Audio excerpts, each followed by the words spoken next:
Innovations in cardiac care. I am Dr. Ripun Gupta. I am working as cardiologist in Max Hospital Saket. आज मैं आपको बताऊंगा कि हमारे पास क्या क्या नई चीज़ें आई हैं हार्ट में। हार्ट का ट्रीटमेंट रैपिडली इवॉल्व हो रहा है। जैसे आप जानते हैं कि अगर कोलेस्ट्रॉल बढ़ा होगा तो आपको हार्ट ट्रबल होने का चांस ज़्यादा होता है। Now we have newer medicines which are to be given only twice a year. So it is a injection, just like insulin का इंजेक्शन लगता है वैसे उसको पेट में लगाते हैं और उसको साल में सिर्फ 2 बार लेना है और आपका कोलेस्ट्रॉल कंट्रोल में रहता है। और ये कोलेस्ट्रॉल को उतना लोअर ले आता है कि नए ब्लॉकेजेस बनने प्रैक्टिकली स्टॉप हो जाते हैं। सिमिलरली आप जानते हैं कि हार्ट फंक्शन बहुत इंपॉर्टेंट होता है। अगर हार्ट की पंपिंग जो है वो कम हो जाए तो हार्ट ट्रबल होने का कॉम्प्लिकेशन बढ़ जाती हैं, इवन पेशेंट को की डेथ भी हो सकती है। सिमिलरली अगर हम इंटरवेंशंस की बात करते हैं तो पहले अगर किसी के वेल्व पे भी सिकुड़न होती थी या उसमें लीकेज होता था तो हमें उसकी सर्जरी करनी पड़ती थी, जिसमें हम चेस्ट को खोलते थे, हार्ट को रोकते थे, पेशेंट को हार्ट एंड लंग मशीन पे डालते थे और उस वेल्व को निकाल के नया वेल्व डालते थे।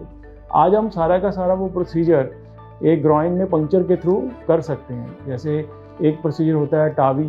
टावी का मतलब है कि अगर एयोर्टिक वेल्व पे सिकुड़न होगी तो उसको हम नया वेल्व डाल सकते हैं ग्रॉइन से और हार्ट चलता रहता है, पेशेंट अपना लेटा रहता है, इवन बेहोश करने की भी ज़रूरत नहीं होती और पेशेंट 2-3 दिन में घर चला जाता है। सिमिलरली एक माइट्रल वेल्व होता है हमारा।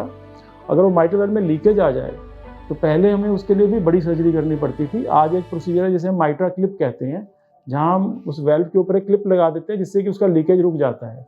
ये भी एक प्रोसीजर है जो ग्रॉइन में जांघ में एक पंक्चर करके किया जाता है। पेशेंट 2-3 घंटे के लिए बेहोश रहता है बट 1 या 2 दिन में घर चला जाता है।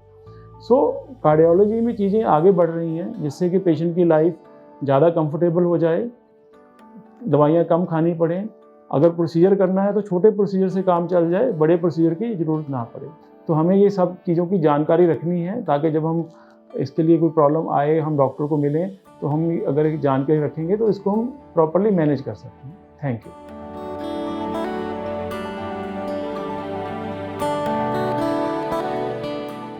Subscribe to our YouTube channel and press the bell icon to get the latest healthcare updates.